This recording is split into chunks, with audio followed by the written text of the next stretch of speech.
In office-based practice, the commonest problem with which the patients come to us is generally an abdominal pain or abdominal burning sensation or heartburn. So these patients are generally have either acid peptic disease, that is a duodenal ulcer, or a gastric ulcer, or gastroesophageal reflux disease. These patients require a thorough inquiry into their illness and then some routine basic investigations. Majority require only office-based care. They are given therapies and then they are followed up on regular basis, and then generally the problems are sorted out like that. They require in some situations special dietary instructions which are given by us, and we have trained technicians also who help us in catering to the needs and services of these patients. In short, I will deal about acid peptic diseases. Usually the patients have symptoms like abdominal pain, abdominal burning sensation, or heartburn. There are associated features like vomiting sensation, excessive belchings, abdominal bloating, abdominal distension, and a few symptoms also are related to the lower gastrointestinal tract. So basically the patients can be categorized to have duodenal ulcer, gastric ulcer, gastroesophageal reflux disease, non-ulcer dyspepsia, and in a few situations gastroparesis. What is required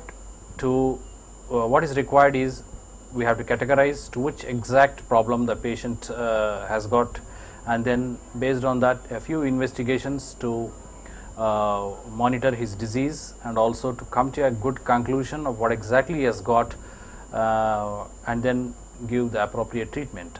But it is understood that all these 5 disorders, which are basically the stomach and esophageal disorders, have many symptoms in common.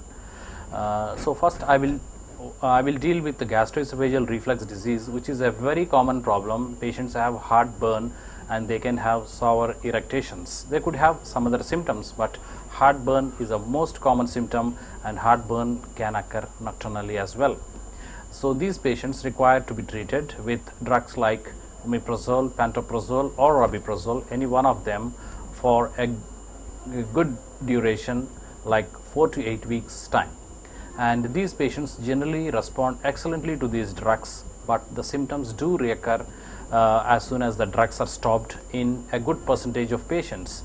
So it has to be understood that the patients require continued usage of medication in certain situations where the symptoms recur after stopping the medication. So the investigation of the gastroesophageal reflux usually is with endoscopy, but it's not a must in all patients, but it could be done wherever essential. The main crux of the treatment is the proton pump inhibitors, which I have already mentioned, that is the pantoprazole or rabeprazole or so on and so forth. Jaundice is one of the common problems in our practice. Jaundice can be caused by biliary tract disease or liver disease.